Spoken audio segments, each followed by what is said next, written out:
I am back motherfuckers. And आज की जो थ्योरी है वो हमें 90s इज़ हियर ने प्रोवाइड कराई है। So a big shout out to 90s is here, क्योंकि इन्होंने हमें इतनी बढ़िया थ्योरी प्रोवाइड कराई है। So thank you.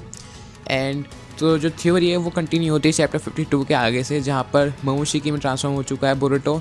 एंड अब वो नारुतो एंड सास्के के अगेंस्ट फाइट करना चाहता है। एंड नारुतो एंड सास्के के अगेंस्ट इसलिए भी फाइट करना चाहता है क्योंकि ऑब्वियसली उसकी एस किक कर दी थी पिछले टाइम उसने, तो फिर इसलिए वो दोबारा से रिवेंज लेना चाहता है। एंड इस थ्योरी के अंदर मैंने कुछ चेंजेस भी करे हैं क्योंकि कुछ चीज़ें सही नहीं बैठ रही थी। मैं सोचा थोड़े से चेंजेस कर देता हूँ। तो मुझे लगता है कि जो कवाकी है वो जिगन एकदम से कारमा इम्प्लांट कर देगा कवाकी के ऊपर, इससे पहले कि मोमोशिकी उसके साथ कुछ कर पाए। वो एकदम सब कुछ कर देगा एंड निकल लेंगे वहाँ से एकदम पतली गली से। अब जो रह जाएंगे वो है Naruto and Sasuke. And Naruto एकदम चौक हो जाएगा कि क्या चल रहा है जब वो बोरुतो की नई फॉर्म देखेगा, नॉबी सास्के भी, क्योंकि उन दोनों ने पहली बार देखी है। एंड देन उन दोनों में फ़ाइट होगी। अब पहले तो वो दोनों पैसिफिस्ट खेलेंगे थोड़ा सा, वो ज़्यादा अटैक नहीं करेंगे। लेकिन क्या हुआ एकदम से, हमें पता है कि नारुतो का जो बारियन मोड है वो तब तक चलता रहता है जब तक उन दोनों की लाइफ फोर्स बची, कुरामा नाइन टेल्स एंड नारुतो की। सो अब ऐसा हो सकता है कि नारुतो का एकदम चाकरा रन आउट हो जाए, चाकरा नहीं actually life force run out हो जाए। एंड इसलिए वो मरने लग जाए एकदम से। एंड सास्के एकदम रेज में आ जाए। एंड इसलिए जब वो बोरुतो पे थोड़ा स्लैश करे तो उसकी आई स्लैश हो जाए एंड ये स्लैश वाला पूरा सीन हो जाएगा। एंड में लगता है शायद उन्हें थोड़ा सा जोगन के बारे में पता लगेगा ताकि वो एक बार देख सकें।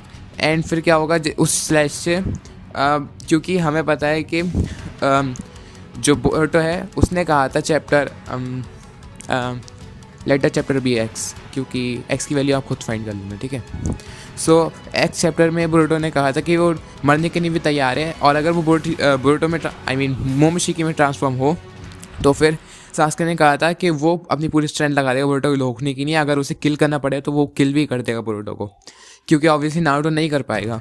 तो इसलिए हमें यही यहाँ देखने को मिलेगा, नारुतो उसे किल नहीं कर पाता है, लेकिन सास्के तो उससे रेज में अगर उसकी सिर्फ आई स्लैश कर देता है। उस वजह से मोमोशिकी को पता था कि अगर अब मैंने सास्के को लिया है या फिर अगर कुछ हो गया बोरुतो को, क्योंकि वो सोच रहा, वो हो सकता है वो सोच रहा पहले कि भाई ये दोनों पैसिफिस्ट खेलेंगे, मैं मार दूंगा आराम से, लेकिन फिर बाद में तो वो हो जाए। एंड क्योंकि वो अपनी 100% पावर यूज़ नहीं कर सकता, क्योंकि ओत्सुकीफिकेशन सिर्फ 80% कंप्लीट है बोरुतो की। तो इसलिए वो बोरुतो को वापस कंट्रोल दे दें एंड वो अनकॉन्शियस रहे। उसके बाद जब बोरुतो उठे तो देखे कि नारुतो इज़ डेड एंड वो पूरी रेज में फिल हो जाए, पूरा डिस्पेयर से भरा हुआ। जब वो घर आए तो फिर क्या कहते हैं, एकदम से फ्यूनरल के बाद, अब देखो मुझे चीज़ को ड्रामेटिक बनाने में काफ़ी ज़्यादा मज़ा आता है पता नहीं क्यों।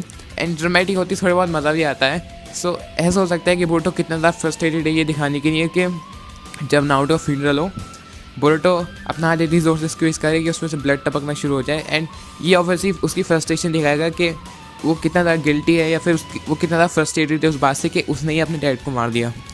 सो या इस बात से उसके बाद अगर सरदा उससे पूछती है कि क्या चल रहा था भाई, क्या हुआ उधर, एंड वो कहता है yes I am that motherfucker who killed him, then मुझे लगता है पूरा विलेज को अगर ये पता चल गया तो उसे सब क्रिमिनल की तरह ट्रीट करेंगे, may be worse than Sasuke and Naruto. And अगर ऐसा हुआ तो या उसका हो गया काम। एंड मुझे लगता है सरदा एंड मुस्की एंड उसके जितने भी दोस्त हैं वो उतने बुरा ट्रीट नहीं करेंगे, लेकिन ऑब्वियसली पूरा विलेज ऐसे ट्रीट करेगा उसे। एंड इस वजह से एक बार जिस तरह से बोरुतो के ड्रीम में टोनेरी आया था पहले, वैसे ही टोनेरी उससे दोबारा से कॉन्ट्रैक्ट करे, उससे कहेगी जो तुम्हारी जोगन है, जो तुम्हारा डोजुत्सु है एंड जो कारमा है यानी ओत्सुकीफिकेशन है, उसको वो रोक सकता है। बस तुम मून पे आ जाओ ट्रेनिंग कर ले मेरे साथ जैसे वो है ओरोचिमारू भाई कि भाई आउट ऑफ द ब्लू आया, चल भाई चल सास्के चल रहे हैं तो ऐसी टोनेरी आएगा। देन वो अपने कुछ चंपू को भेज देगा एंड ऑब्वियसली वो रात को विलेज लेफ्ट कर देगा जैसे सास्के ने करता। एंड जैसे कि मैंने बोला था पहले कि ड्रामेटिक होना चाहिए ये, राइट, थोड़ा सा ड्रामेटिक होना चाहिए। सो बेस्ट ये रहेगा जिस तरह से सास्के एंड साकुरा के साथ हुआ था, जहाँ पर साकुरा ने रोकने की कोशिश करी थी। अब मुझे पता है साकुरा यूज़लेस है, वो रोक नहीं पाई थी, लेकिन अगर सारा यहाँ पे कुछ ना करे तो ज़्यादा ही बेटर रहेगा, क्योंकि थोड़ा सा ड्रामेटिक भी होगा। एंड अगर ऐसा हुआ तो काफ़ी ज़्यादा मज़ा आएगा एंड इसलिए, और मैं चाहता हूँ वो बिल्कुल सास्के टाइप में नॉकडाउन कर दे सरदा को भी, जैसे उसने बोरुतो को करा था। बोरुतो को नहीं, साकुरा को। अब हमें पता है इवन तो सास्के को उस टाइम पर टेलीपोर्टेशन jutsu नहीं आता था, लेकिन भाई तब भी उसने टेलीपोर्ट होकर कर दिया था। सो कुछ नहीं कर सकते। सो या उसके बाद फिर कहते वो रोक चला जाए एंड जिस तरह से सास्के रिट्रीवल आर्क था वैसे ही बोरुटो रिट्रीवल आर्क हो, जहाँ पर शिकाटाए टीम कलेक्ट करे जिसके नाम प्रॉबेबली मित्सुकी एंड सरदा तो होगी ना ऑब्वियसली।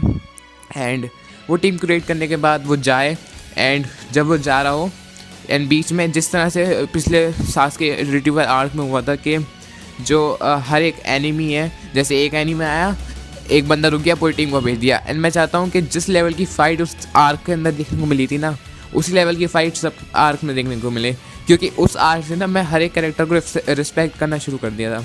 क्योंकि पहले तो यह था भाई ये चोजी कुछ नहीं कर सकता, नेजी की बस की कुछ नहीं है। नेजी तो मैं समझता भी था हाँ ठीक है बढ़िया है, लेकिन चोजी की बस की मुझे कुछ लगता ही नहीं था।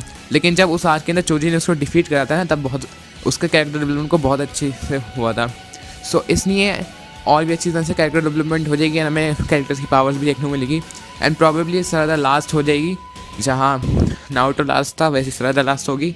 एंड हो सकता है वैली ऑफ एंड के अंदर बोरुटो वर्सेस सरदा देखने को मिले, एंड ऑब्वियसली सास्के की तरह वो भी हार जाए, आई मीन सास्के की तरह नारुतो की तरह वो हार जाए, एंड बोरुटो सक्सेसफुली मून पे पहुंच जाए। सो ये थ्योरी थी। बाकी आप लोग बताओ आप क्या सोचते हो थ्योरी के बारे में।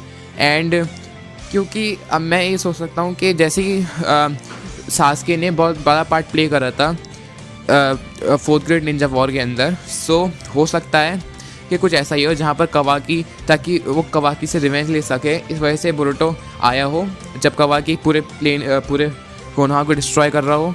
एंड जब वो डिस्ट्रॉय कर रहा हो तब आया हो, वो विलेज को बचा ले। एंड क्योंकि सब कुछ ठीक था, सब लोग उसे रिस्पेक्ट करना शुरू करते हैं वापस। एंड काकाशी वापस से उसे माफ़ कर दे कि चलो भाई कोई बात नहीं, आराम से रहे विलेज में, एंड या सब कुछ सॉल्व हो जाए। एंड देन फिर ग्रेट निंजा वॉर हो तो काफ़ी ज़्यादा बढ़िया रहेगा। एंड अगर आपको बोरुटो के रोक निंजा बनने की पॉसिबिलिटीज़ और जाननी है, सो आप क्या कहते हैं देख सकते हो मेरी पिछली वीडियो मैंने उस पर ऑलरेडी बना रखी है।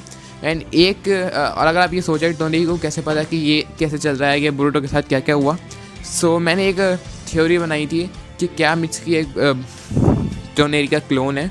सो आप वो जाकर देख लो, आपको सब कुछ समझ में आ जाएगा। सो ये आज की वीडियो सुबह देती है। बाकी आप बताओ आपको कैसी लगी, आपके दिमाग में कोई थ्योरी उसे कमेंट सेक्शन में कमेंट करो। एंड मेरा रेडिट, इंस्टाग्राम और ट्विटर फॉलो कर लेना। रेडिट पर मैं बहुत जल्दी रेडिट रिव्यू डालने वाला हूँ, सो फिर जिन लोगों को एनिमे से रिलेटेड मीम्स डालने पसंद है तो फिर वो जाके डाल सकते हैं। एंड जिन लोगों के दिमाग में थ्योरी से बोरुटो से रिलेटेड या और कोई एनिमे से रिलेटेड, सो फिर वो जाकर डाल सकते हैं उसके अंदर। एंड जिस तरह से इस वीडियो के अंदर मैंने क्रेडिट दे दिया, एंड तो मैं उस पर वीडियो बना दूंगा आपको क्रेडिट देकर। तो ये आज की वीडियो सुबह नहीं थी। बाकी ट्विटर पे फॉलो कर लेना, क्योंकि उसमें छोटे छोटे अपडेट्स देता रहता हूँ। एंड मैं मिलता हूँ आपको वीडियो में, तब तक के लिए